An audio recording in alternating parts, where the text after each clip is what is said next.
একটু মনোযোগ দিয়ে শুনবেন। ইমানকে রক্ষা করার জন্য 1 নম্বর আমলের নাম কি? নামাজ। কথা সবাই বলো না। এশার নামাজ মাগরিবের নামাজ পড়েনি, এখন ওয়াজ শুনতেছে, এরকম নাই? ওরা নামাজ কবে? কারা কারা মাগরিব এশার নামাজ পড়েননি? আপনারা খালি শোনেন। রাসূল বলেছে, মান তারাকা সালাতু মুতাম্মিদান ফাকাত কাফারা। ইচ্ছা করে 1 ওয়াক্ত নামাজ যারা বাদ দিল, ইচ্ছা করে, আর আল্লাহর সঙ্গে কুফরি করলো। দেখছেন, নাউজুবিল্লাহ হয় না রে। আপনারা কি মন খারাপ করছেন? অনেক বছর পর আইসে, আমারও আস্তে আপনারা শুনছেন। রাত কোন দিক দিয়ে যাবি বোঝা যাবে না, হাসতে হাসতে মার হবি। জোরে কোন কথা, ঠিক কিনা? আমি অন্য বক্তার মতো আড়ি আল্লাহ কাল চিল্লা চিল্লা মার দেই না, হাসমো মারমো। যারা মার খাবি ওরাও হাসবি। কি দিল রে। মাগরিব এশার নামাজ না পড়ে যারা ওয়াজ শুনতেছেন, ফজরের আগে যদি আপনার মৃত্যু হয়, দুনিয়ার কোটি কোটি মানুষ আপনার জানাজা দিলেও আপনি জান্নাতে যাবার পারবেন না, কারণ মরার আগেই আপনি বেঈমান হয়ে মরছেন। ধরে কোন কথা, ঠিক না? বাইনাল আবদি ওয়াল কুফরি তরকুস সালাত। বান্দার কাফেরের মধ্যে পৃথক করার জিনিসটার নামই হলো নামাজ। যে নামাজ পড়বে সে হবে বান্দা, যে নামাজ পড়বে না সে হলো কাফের। আমি যেই বলবো বেনামাজি, আপনারা বলবেন কাফের, বলতে পারবেন না? বেনামাজি দেখেন তো কে কে বলে না, খালি কানটা খালি সাইজ করেছে। দেখেন তো, এই বেনামাজি মাগরিব এশার নামাজ না পড়ার পরেও বেনামাজি কাফের যারা স্লোগান দিল, ফজর থেকে যদি নামাজ ধরে, আল্লাহ বলে যত নামাজ পড়িস নি কি পাপ হয়েছে, নামাজ ধরার সঙ্গে সঙ্গে আমি আল্লাহ তোরে মাফ করে দিলাম। তাহলে ইমানকে হেফাজতের জন্য 1 নম্বর আমলের নাম কি? এখন নামাজ কি করবেন?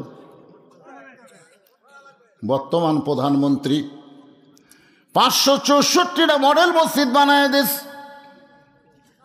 এক একটা মসজিদ বানাইতে সরকারের 20 কোটি টাকা করে খরচ হয়েছে। এখান থেকে বোঝা গেল যে সরকার মসজিদ বানায় দেয়, এই সরকার নামাজের পক্ষের সরকার। ধরে গণ, ঠিক কিনা? যদি সিনেমা বানায় দিত, যে 564টা সিনেমা বানায় দিত, তাহলে বোঝা যাইত এই সরকার ইসলামের না। কিন্তু 564 সিনেমা বানায়া মসজিদ বানায় দিছে। বিশ্বাস করতে হবে এই সরকার হলো মসজিদের সরকার, ইসলামের সরকার। ধরে কোন, ঠিক কিনা? কিন্তু সমস্যা হলো মসজিদ আছে, মুসল্লি নাই। সরকারের দায়িত্ব হলো খালি মসজিদ বানানো না, মুসল্লিও বাড়ানো।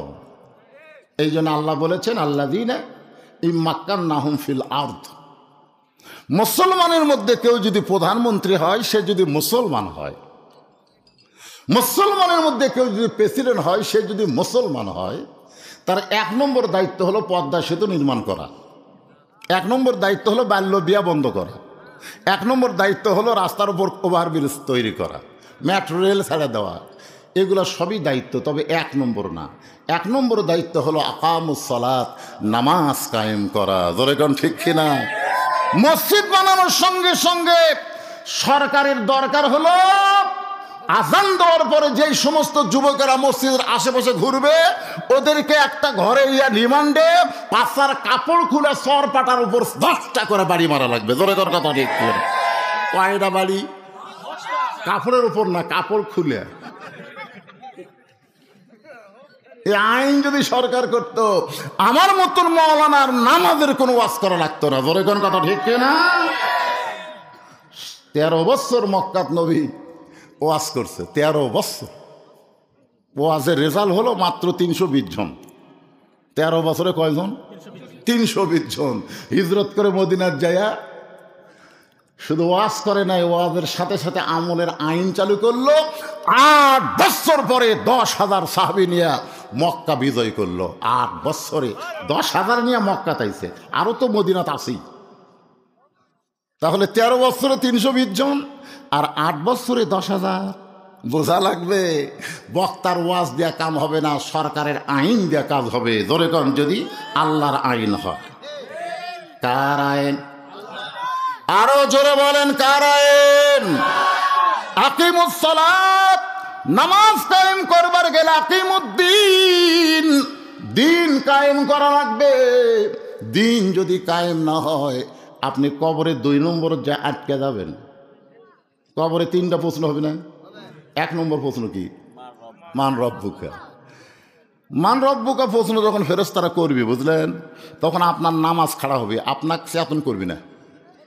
আপনি যে সারা জীবন নামাজ পড়ছেন, এর নামাজ খাড়া হয়ে বলবে, এই বোনকে না কেরাই কাকে রব সম্পর্কে প্রশ্ন করিস? কে বলে সে একটু ঘুম দিছে, আর এখন এসে কিছু প্রশ্ন করে।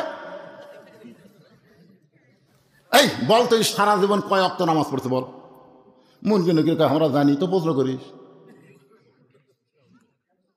শুনিনি, মসজিদে ঢোকার সাথে সাথে নামাজের নিয়ত করাই আলহামদুলিল্লাহি রব্বিল আলামিন, রুকু যায় সোহান রব্বিয়াল আজিম, সেজদার যায় সোহান রব্বিয়াল আলা। এতবার রব রব করে দুনিয়া থেকে কবরত কে বলাচ্ছে, ঘুম পাড়তিছে, আবার রব।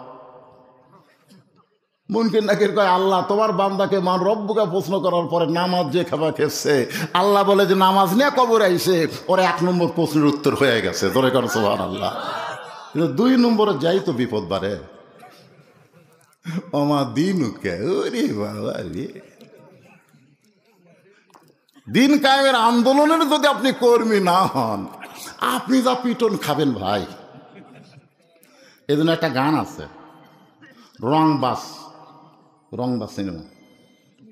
এরে ছেলেরা, তোমরা রংবাজের নাম শুনছে?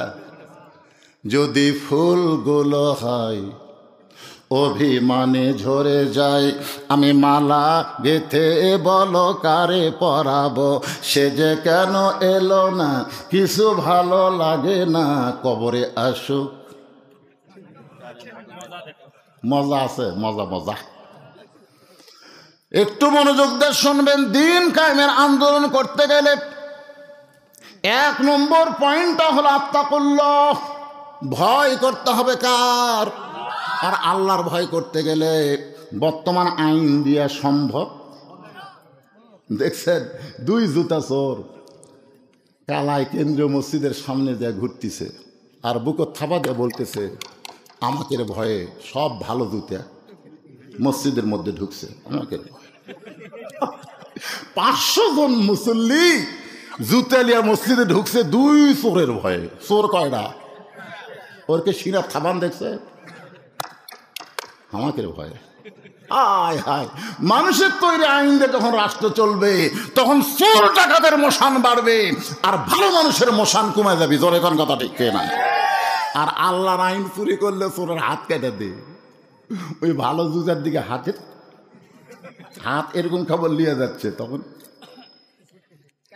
জুতে সোনার টোপলাও যদি মসজিদ দরজায় রাখেন, কোন চোর বাংলাদেশে খুঁজে পাওয়া যাবে না। জোরে কোন কথা ঠিক কিনা? এটা কার আইন? আরো জোরে বলেন। এই কোরআন শুধু ফজিলতের জন্য, তেলাওয়াতের জন্য, কোরআন পড়ে সুবা খাওয়ার জন্য, কোরআন খতম দেওয়ার জন্য আল্লাহ আমাদেরকে দেয় নাই। এই কোরআনকে বাস্তব জীবনে আমাদের গ্রহণ করা লাগবে, ঠিক কিনা ভাই? আমার মা বোনেরা যারা পর্দার অন্তরালে যারা বসে আছেন, একটু মনোযোগ দিয়ে শুনবেন। আমি নামাজের ওয়াজ করতেছি, যেই নামাজ সম্পর্কে একটা গান গাইছে বেগম মমতাজ। গানটা খুবই ভালো। আসলে মমতাজের সব গান খারাপ না, বলবো। হাদিস আছে বিস্তারিত, হুজুরি কলব ব্যতীত করছেন কালেও নামাজ তোর হবে না। তবে কেন গাও জোয়ারি, মানুষকে দেখাও নামাজ পড়ি, ও তোমার সিদ্ধ বীজে সুফসল ফলবে না। আজও কেন আল্লাহর নামাজ ধরতে পারলা না? আল্লাহ কয় নামাজের জোরে ফায়ে সাকাত যাবে দূরে, পাক কোরআনে রয়াছে ঘোষণা। এখন আকাম কুকাম নামাজ রোজা একসাথে বান্দিয়া বোঝা, আকাম কুকাম নামাজ রোজা একসাথে বান্দিয়া বোঝা, জাহান্নামে দিয়া সরাওয়ানা। আজও কেন আল্লাহর নামাজ ধরতে পারলা না? ইন্না সলাতি পড়েন, ইন্না সলাতি ওয়া নুসুকি ওয়া মাহইয়ায়া ওয়া মামাতি লিল্লাহি রাব্বিল আলামিন। কে মাইকালা কুটিরে কেবারে সিঁচি করে কেরা?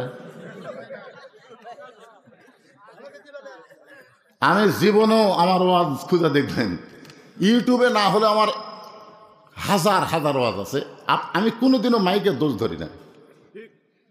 আমার কোনো ওয়াজে দেখছেন যে মাইক আলা আমি কিছু কইছি?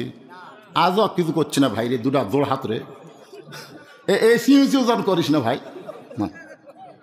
হ্যাঁ, ভোল্ট নাই? ও আচ্ছা আচ্ছা, ভোল্টেজ কমবারে। ওই বেগম মমতাজ কছে কারেন্ট লিবা, কারেন্ট লিবা, ফেরি করে কারেন্ট বেচবি, লেওয়ার মানুষ হবি না।